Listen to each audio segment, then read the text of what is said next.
All right, so we're back again. Episode 23. Yeah, I'm now saying what episode because can you believe we haven't missed a week? If you're watching this, like and subscribe because the guy next to me is going to drop some real life bombs. All right, so I am here with the one, the only Jas Sidhu. How you doing? You right? I'm very well, thank you, mate. How are you? I'm doing really good, thank you, man. I'm doing really good, actually.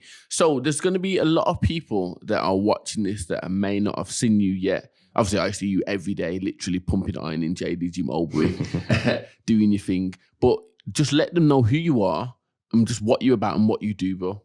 Yeah, my name's Jas. I'm an osteopath and I own my own practice in Dudley. An osteopath, people may or may not know, it's similar to like a chiropractor and a physio. I work on reducing discomfort for different ailments and increasing mobility. So that can be neck pain, back pain, slip discs, sports injuries. I'll cover it all. But the main thing is just helping people just live a better lifestyle, whether that be through physical treatment or the other side of things, the mental coaching, speaking to people, advising people on nutrition and stuff like that.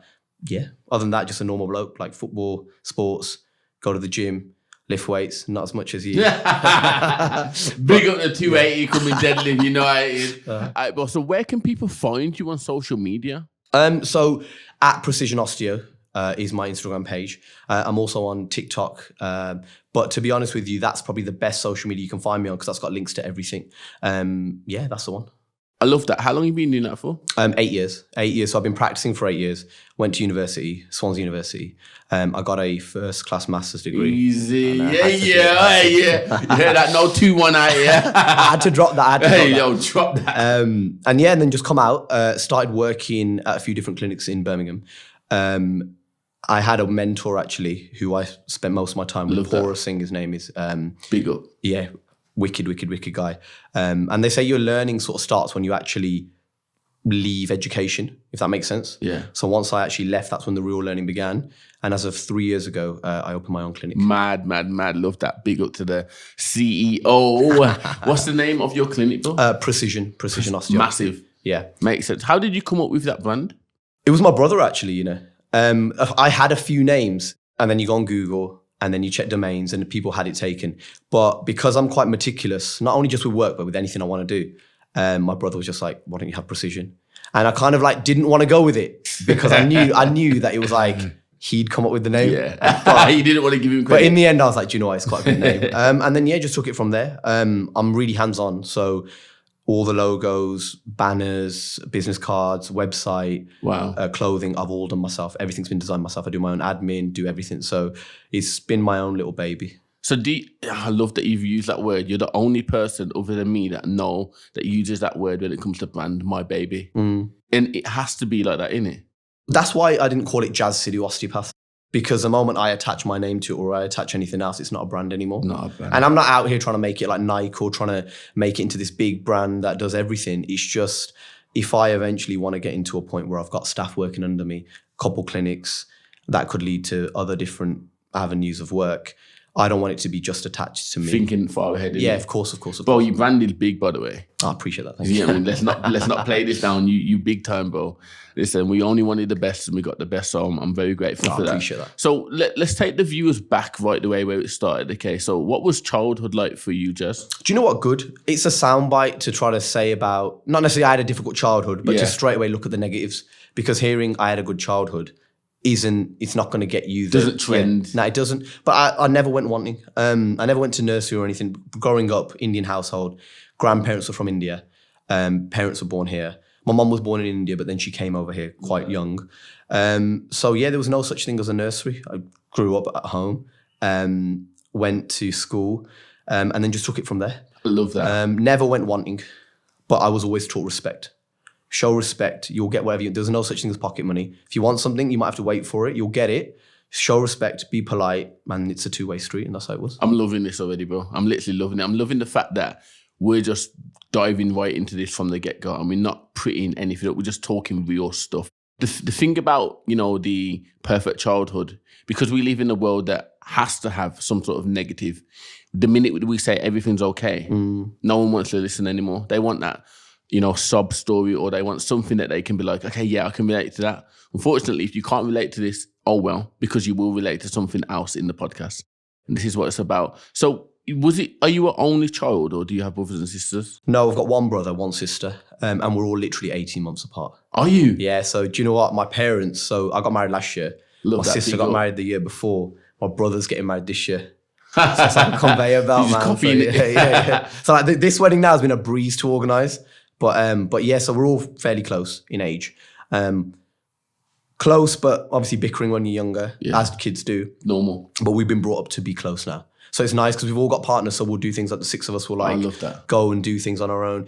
This weekend gone, the last weekend gone, we sat down and played Uno. Listen. Or Family Fortunes, do you know what I mean? Uno is a problem. I'm telling you now, yeah. When me and my brothers and sisters sit down and play Uno, yeah, I ain't losing.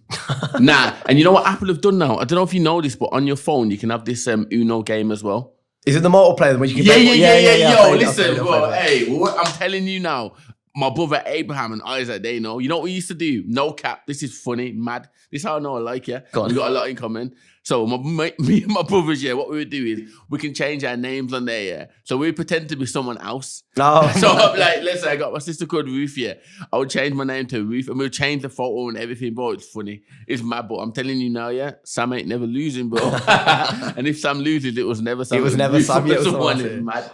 Is there a time when you've been like, yo, I'm the most competitive out of my... Yeah, do you know what? Yeah, I think growing up, and it's always healthy competition. So even fast forward, say to today, if my brother does something amazing at work. Love that. We're like, amazing, we're happy for you. And let's just say if someone got a bonus, this doesn't happen, but let's just say someone got a bonus and then someone else got a bonus. Say my sister got a bonus and my brother got one that was financially, say, higher than hers. We'd have a laughing joke about it and banter about it, but she would never be like, I can't believe you earned more than me. There's no backbiting or anything. Yeah. Growing up as kids, it wasn't more so, it was the same sort of thing, but we do it with things like education. But it was always understood, and I feel like it's the case in many cases. The younger siblings, always naturally the more clever.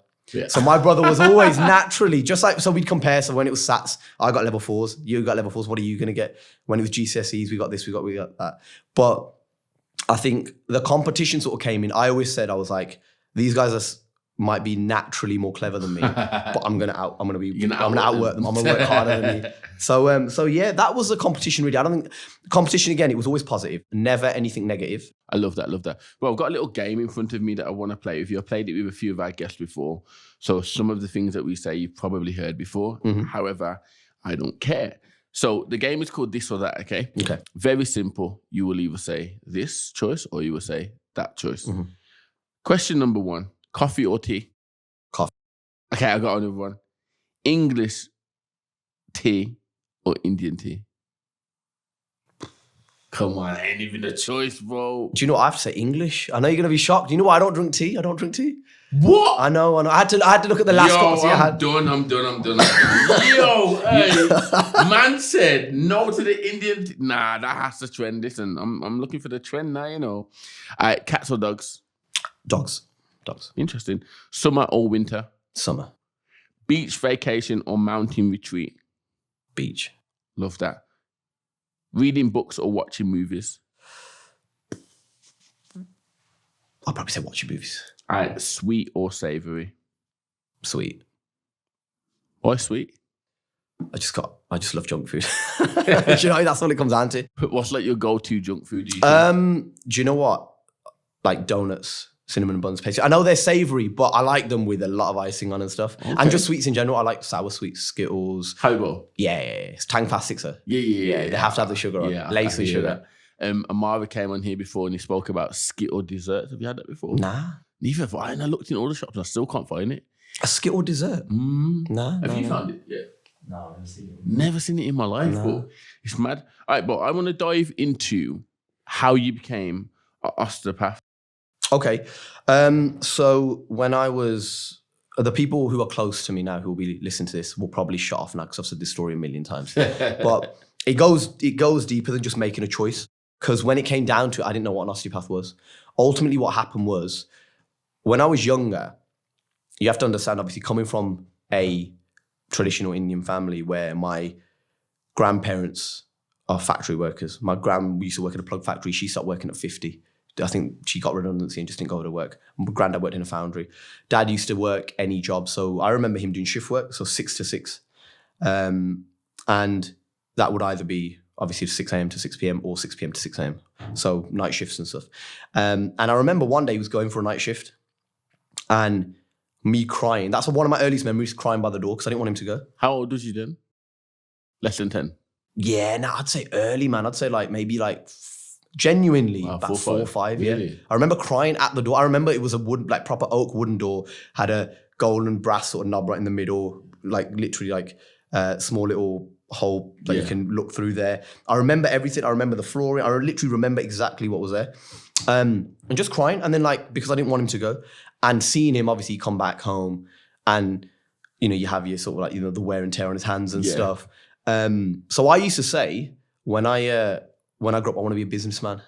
I want to drive a black car and I want to wear a black suit and I want to have a black briefcase. I drive a black car and I wear a black tracksuit or a black tracksuit. Halfway. Yeah. And I don't have a black briefcase, but I got a black backpack. Yeah. But that really, to me, that was what I wanted to do originally. When I was 7, I had a blood clot in my head here, which is why I've got that scar there. Okay. I don't know if you can see. Yeah, I can see. So when I had that changed everything. And again, this sounds really cheesy, but apparently when I came round, I said to my granddad, I was like, I want to save someone's life because they saved mine. Oh, wow. At the age of 8? 7, 8. Wow. But again, I shouldn't really be here because they didn't, so parents took me in. And I remember waking up that night when it had happened and I'm just crying. And my dad comes over to me and kind of calms me down a little bit. He just thinks probably I had a nightmare or something. And then he kind of like, to the point where I'm sort of like just sobbing quietly. You know when you think the child's going to calm down? And then I started crying again. And he said, what's wrong? And I said, I don't know. I don't want to cry. And then I remember being in my parents' room. Mom's in the corner crying. How many fingers am I holding? I'm like crying, telling her, yeah, you're holding 2. But I don't want to cry. I don't want to be crying. I can't control myself. So then I remember being in the ambulance, then putting that mask on me, thinking, oh, this is sick. Do you know what I mean?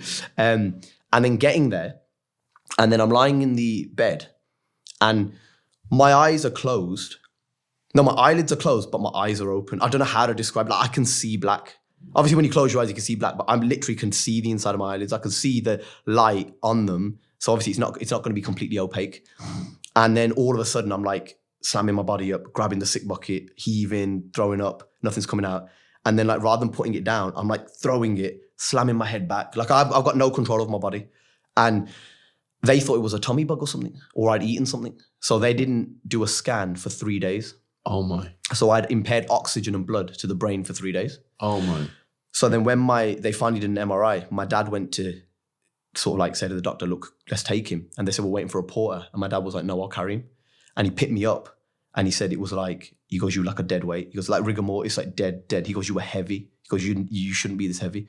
Took me in straight away, emergency surgery. And they were just like, look, we don't think he'll walk again. Brain damage. And my dad just said, do what you can. And I come out, I spent a week in hospital. And that was it.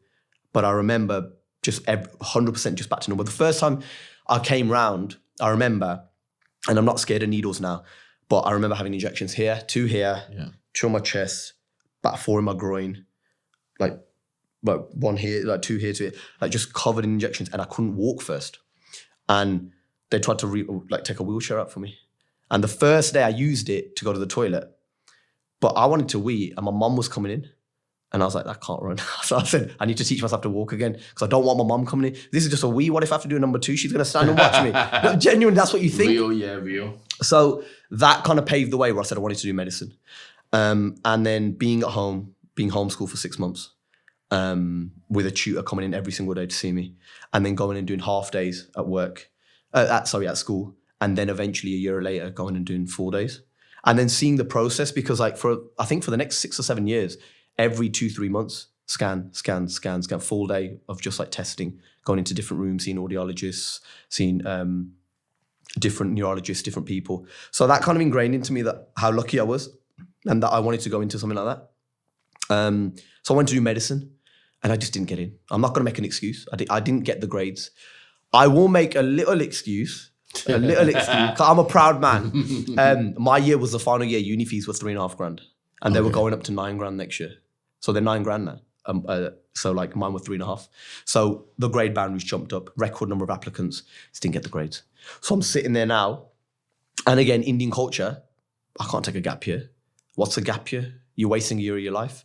So I've gone home and I've got onto the phone and I'm looking through the brochure for clearing and I see osteopath and I see path and I think that sounds sciencey. I have a look similar to a physiotherapist, obviously lists what we do, you know, increase range of movement, reduce pain, help with conditions like sciatica, back pain, you know, neck pain, all that sort of stuff, sports injuries.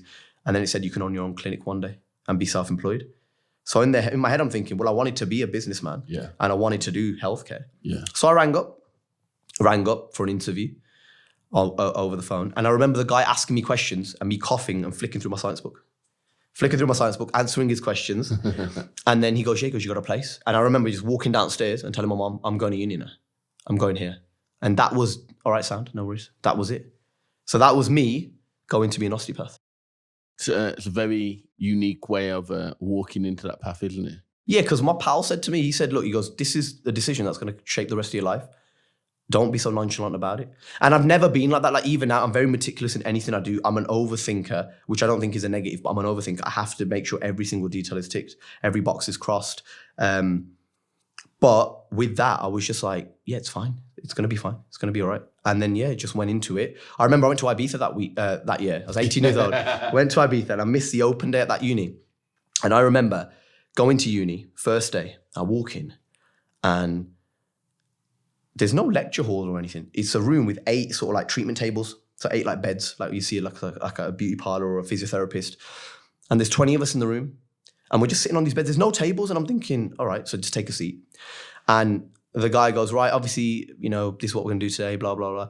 The course is a practical course because obviously we have to work on each other's body, learn these techniques and stuff. You were all here for the open day. So it was explained to you before, strip. And I look around and I go, what? And I go to the guy next to me. I go, what? He goes, weren't you here for the open day? I said, no. He goes, if you're looking at someone's back, you have to consider the knee joint, the hip joint, upper back, everything that's gone on in the ankle. He goes, if I need to look at that, I need you not to be in your clothes. So he goes, we're in our underwear. There were 4 boys, 16 girls in that class. Girls from 18 to 55. So there and then, I checked, I had the Calvins on, so it was blessed. I had the Calvins on, right? But I was 8.5 stone. Big up the Calvin Klein. I was 8.5 stone soaking wet, and I'm like, I should have gone to the gym. And literally there and then, t-shirt off, jeans off. I'm in my Calvins. I look around, girls in their underwear, mature students, people older than my mum in their underwear, the lads in their underwear, and that's it. And we're just walking around. And for 4 years, they were my lectures. So literally now it got to a point where I'd walk in to class, bag down, and as I'm walking in, I'm taking my shirt off and just putting it to the side and just sitting down. Became very normal. Yeah. So you just bodies and anatomy, as silly as it's. I mean, it ruined beaches for me. Do you know what I mean? You go. Looking at the beach. Yeah, you go to Marbella. Yeah, do you know what I mean? Even now, you go to Marbella, you go to Ibiza, you go somewhere, and it's just like, I'm just like, okay, cool, it is what it is. So you look and you're like, is she walking funny? Or, you know, is that person's back? Like, Or you'll look at the back and be like, that's a neat scar from surgery. Oh, she was like this. You know what I mean? So it's ruined beach for me. But that kind of, that threw me into it straight away, where I was like, okay, you're not going to get more medical than this. It's directly hands-on, in it. Yeah. So now you're in the field and you've been doing it for how long? 8 years, you say? 8 years I've been practicing, yeah. So is there like any stories of clients that you've worked with, or patients that you've worked with, that have shaped your, career? Yeah, there's a lot I can name. And I can name drop here because the clinic that I used to work for before, and I've got a lot of respect for the mentor I mentioned to you previously. So I did all this through his clinic. So just before I mention and name drop all these things that I've done, they were through his clinic. So out of respect, I will always give him the shout out because he brought me to, obviously you can't go anywhere. You can't be brought into a game if you can't play. Do you know what I mean? If you're not going to put the effort in, I had to do the treatment. I had to show my skills, but someone will always open a door for you. So Pora, like I said, my mentor, he took me into professional sports. So I've worked with the Aston Villa football first team, the Birmingham City first team, track and field for Team GB. I worked in Europe for 10 weeks of the year, working with like the European tour, treated people like Stormzy. Do you know what I mean? Yeah, stuff like that. So like, I'm not a Liverpool fan, but for the soundbite, Gerard Coutinho plays that. But as good as that is, the one thing that really shaped me, and it made me, it was an insight into the future of how I wanted to run a business when it was solely me. I was working at another person's clinic, and a guy came in. So you say, hi, hey, nice to meet you. You walk in, comes in and he shakes my hand. And straight away you can tell the way when you shake someone's hand and you meet him for the first time, first impressions are real. Straight away, he's blinking quite a lot, nodding his head quite a lot. Hi, nice to meet you, shaking my hand. He's almost got a bit of a tremor. So we sit down and he's telling me he's just got standard back pain. I think he was doing some gardening, 7 or 8 hours in the garden, come back and he's like, my back felt a bit stiff, which is fine. And he just said, I want to get it seen to. And he said, I'm trying to look after myself a little bit more. And I said, well, can you go into that? Because we need to ask about medical history and stuff. And I've always been, I'd rather ask someone the question and be told I don't want to talk about Correct. it. I'll always say, you don't have to talk about it if you don't want. But I could be asking someone something that could be key to my treatment and my treatment approach. Definitely. And he basically just said, he was like, I've just gone through a nervous breakdown. And I said, okay.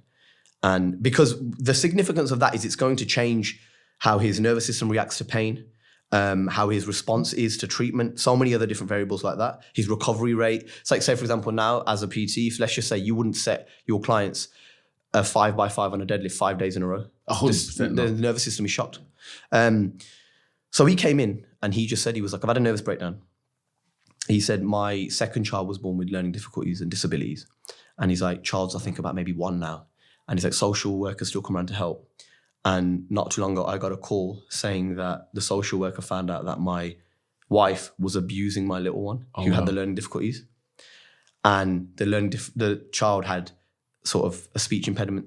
So you literally think straight away, I was like, you can't even cry for help. Do you know what I mean?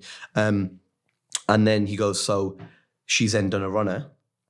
And as controversial as this might sound, the way the system is, when you file for a divorce, she wants half of everything. Yeah. Oh, wow. So he's going through that. He's having to sell houses to pay her X, Y, and Z.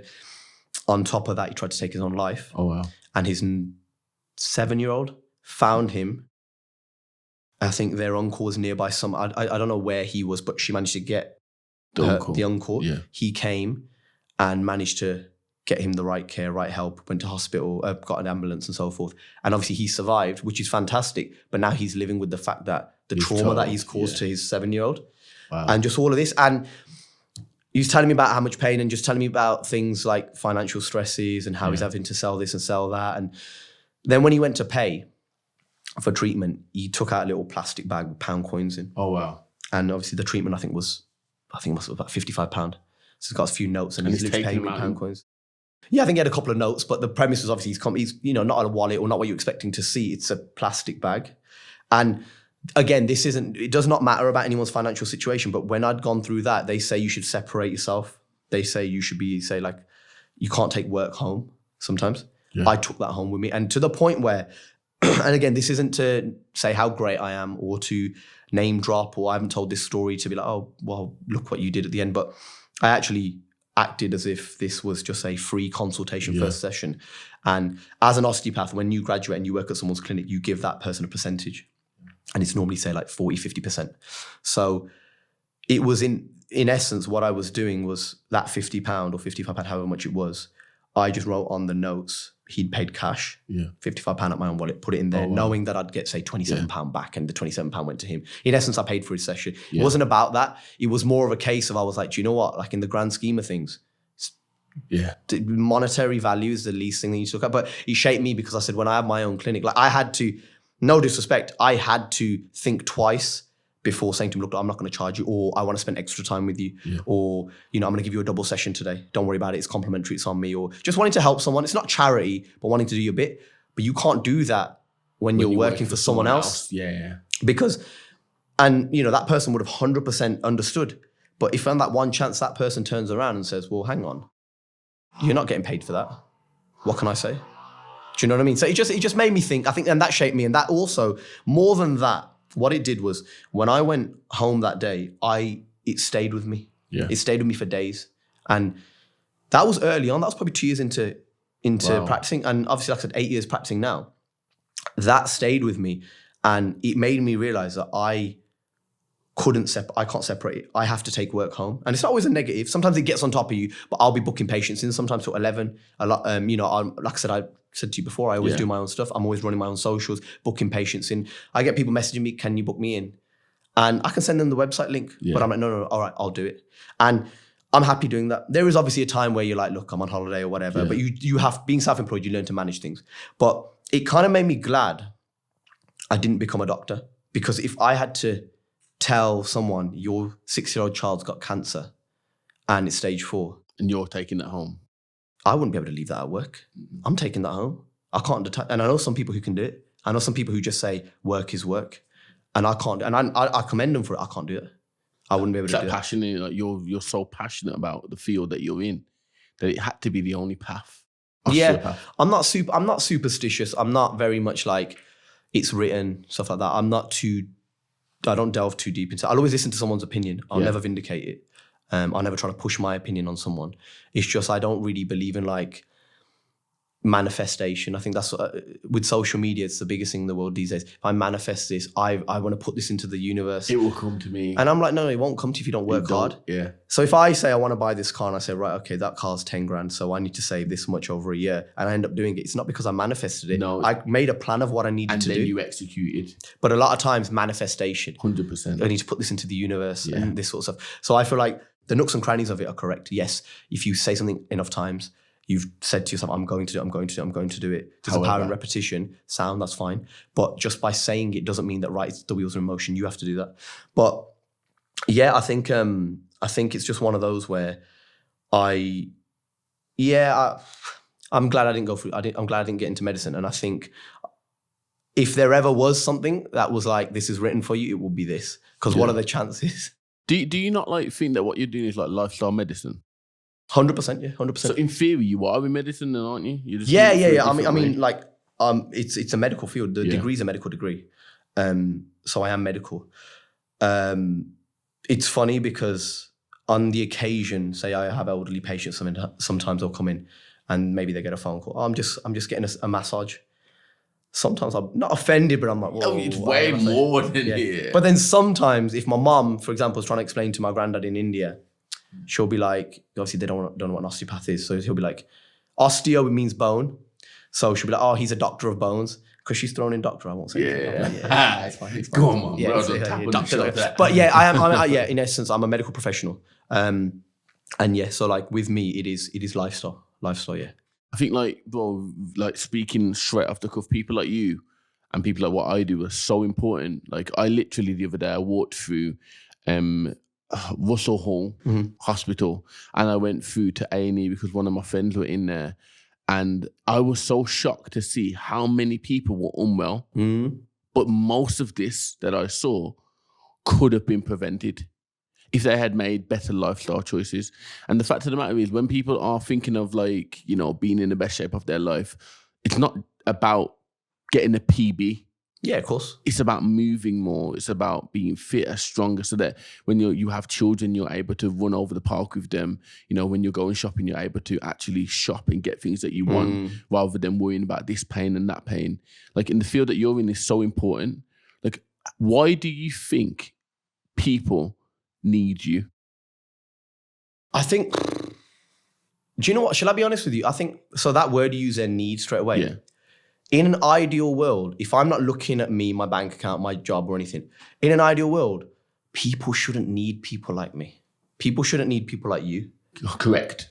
In an ideal world. In an ideal world, in the sense of they should be looking after themselves. They should be in it. Don't get me wrong, injuries happen. Yeah. I see people who get in car accidents and this and that and stuff, and some things are unavoidable. I love that word that you use, in an ideal world. Yeah, but in an ideal world, it's true. And I'll flip this question to yourself, actually, because one of the things that we spoke off camera a little bit as well, but I've actually spoke to you about this before in the gym, and I've spoken to people, say, who I've been in the gym with after you've come and said hello. I've actually had this conversation with them.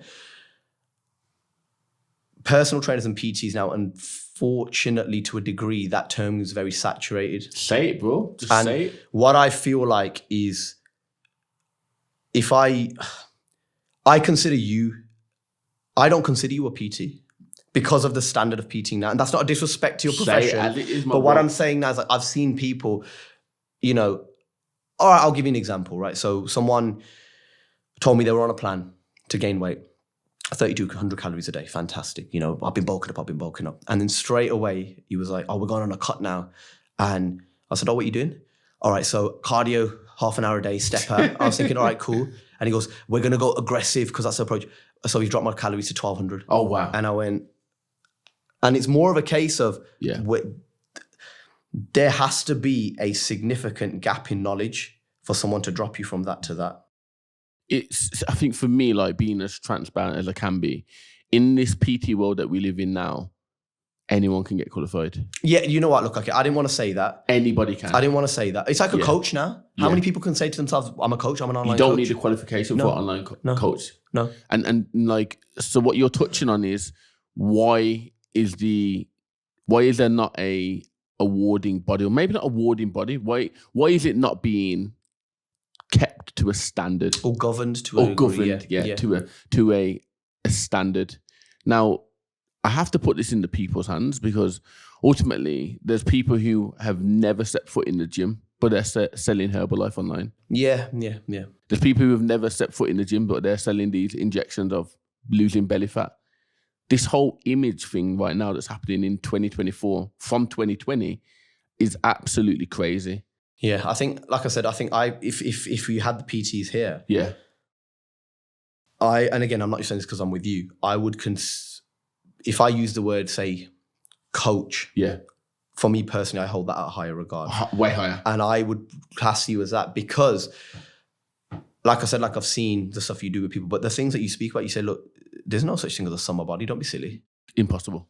Do you know, you can get in shape for summer, but you're just fine-tuning what you already have had. Yeah. And not only that, but it's little things, like you said, movement, functionality, movement is key. And even down to you talk about my branding, your branding, impact. You're making an impact on people. Bro, that's what it is. That's what it comes down to. Bro. It has to be like, I don't want to be one of these people who do stuff because people are watching. Yeah. You know what I mean? And it's so easy. This social media thing is what's killing us. It really is. Like, let me trend because if I trend, I get paid. That's the problem. Like, that money literally right now is the biggest problem in this world right now. And I think the lack of image and lack of direction, there are other things that are carrying on from it. But when we go back towards the PT thing, like for me, like I don't even say I'm a personal trainer anymore. Like I am literally a coach. Like I will take you from where you are at and I'll give you the tools and the support that you need to get you to the next level. Like when we look at people like Tracy, who arguably came into the gym, one of the most depressed people, head down, overweight, that I've ever worked with. She was unmobile. She had pain left, right, and center. And within a year, transformed her whole life, 40 kg down and more, stronger, fitter, does burpees, chest to the floor, easy, is fitter, stronger, deadlift over 100 kg. These are just things that you can talk about from a gym perspective. But what about the fact that she was working from home because she was too scared to go into work because she didn't like the person that she looked at in the mirror. After a year or after a substantial time of working with myself, she's left that job and she now goes into the office. You know, the element of not taking full body photos, look on her Instagram now, every photo that's on there is a full body. You know, her husband, someone who supported her from day one, still supports her the same way because he understands purpose and power and how we can unite both of them together. But I honestly believe that the majority of problems that are now caused is everyone's attitude towards something. If I turn up, that's good enough. Unfortunately, it's not. If I put it out into society and think about it enough, that would be good enough. Unfortunately, it's not.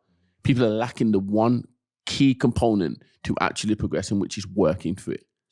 Just do it. That sounds cheesy, Nike, but no, it's literally just do something. Just do something. Do something. And like I said, movements. And it's interesting you said earlier about fitness and stuff and sort of like health. Yeah. So now, like, I used to say train 6 days a week in the gym and 6 days a week would be weights. Yeah. And now I'm like, drop down a day. One's going to be just cardio and sauna. Yeah. And then they're my days off and on the weekend. And then the day after, I'm going to go for an outdoor and actually get some outdoor in. You know, get an outdoor environment. Greenery is so important, bro. Yeah, get some fresh air into your lungs. And again, it's because of health. I actually want to be healthy. I want to be able to run a mile or 2 miles. But it's interesting actually, because you said this about being able to play with kids and stuff like that. That's one of the things I use with my clients. I'll get the elderly generation come in. It's not always the elderly generation, but I'll get the sort of guys, I've had back pain all my life. I've had this all my life. I'm always going to have it. And you've got to do this. Yeah, but I'm not going to do that. I'm never going to. I almost respect it. I have people telling me, people say to me, I might put a hot water bottle on your lower back. It's going to help reduce the tension. It's going to increase blood flow. Heat is good for muscles. It's going to allow you to increase your range. Yeah, but I'm not going to do that. And I was like, that's fine. You don't have to do that. I said, but you know how your back went because you went to pick up a piece of tissue. I'm giving you stretches. I'm giving you advice. I'm giving you treatment. If you don't do this, what happens when you pick your grandson up from the cot and your back goes? You're going to drop him. Are you going to drop him? What's going to happen? What happens when you can't play? And then when you say that, it's like, oh, okay. And something clicks. And that's all. I think that it's not manipulation by any means, but it's using empathy and emotion and getting to that. And like I said, that's what health is. And I think that's the biggest thing with health. It's not just a PB in the gym or anything like that. It's not like, and one thing that I love that you did there is you have to make it relatable to that person. For sure. Because when they believe it's not relevant to me. How is this hot water bottle? Well, what about your grandson? Yeah. You know what I mean? That's real life stuff. And these are the conversations I have with clients. Like, I literally will sit down with a client, and if I don't believe I can help them, I say, I can't help you. Yeah. I've had people, I've said it to patients. I've said, look, you're paying me X amount. Do me a favor. If you're not going to do it, I'm just saying this to save you time and money. Go get a sports massage. It'll be cheaper for you. You can probably get 2 compared to 1 session with me, and they'll give you what you're looking for. But this isn't something I'm trying to sell, because I'm proud of what I do, and this isn't a sales pitch. I'm not trying to sell you the treatment. You should be wanting it, but it works both ways. 100%. It works both ways. And so therefore, like, and this is what I'll say to patients, I'll always say, I'm not here to bring you in for the sake of it. I used to work at a clinic once upon a time, the first clinic I ever worked at. Our demographic was people in their sort of 60s onwards. It was quite like a nice, quiet area, and it was mainly elderly folk we dealt with.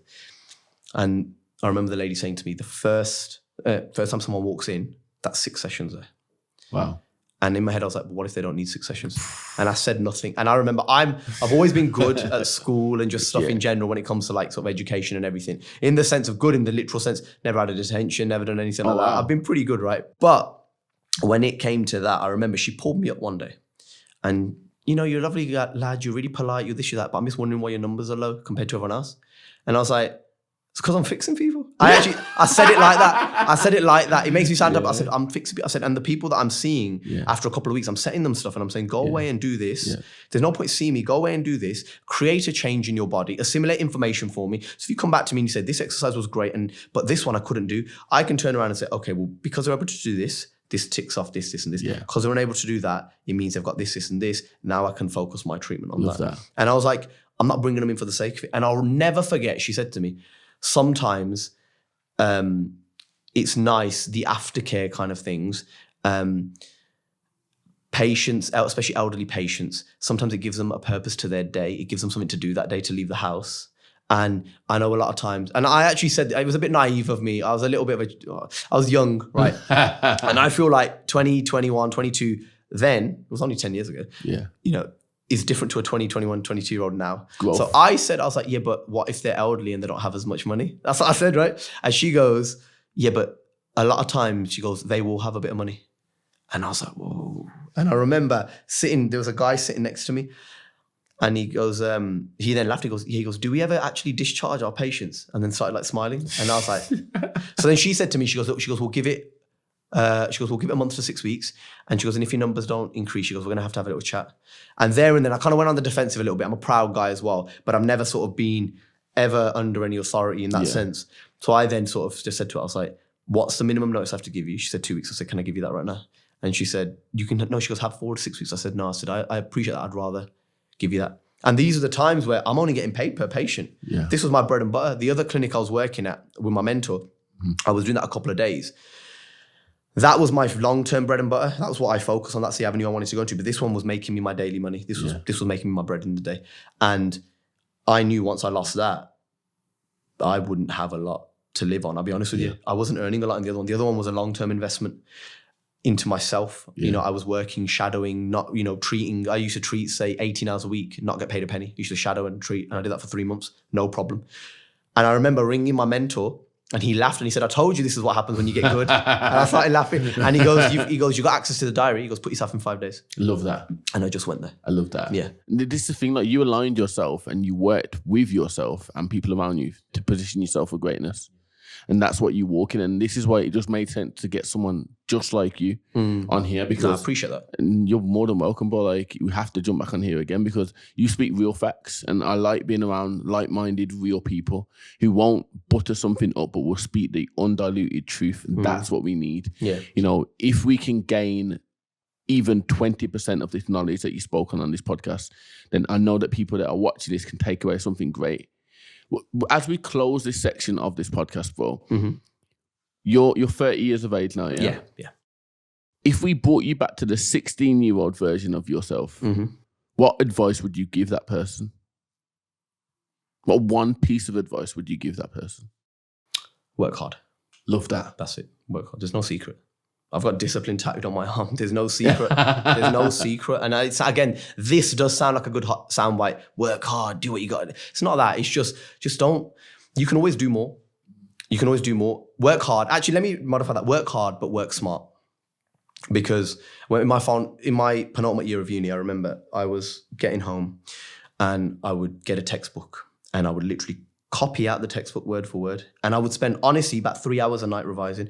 And I was constantly in, I'd probably say the bottom third of the class, to a point where I'm 21 years old, sitting with my tutor, and I've started crying.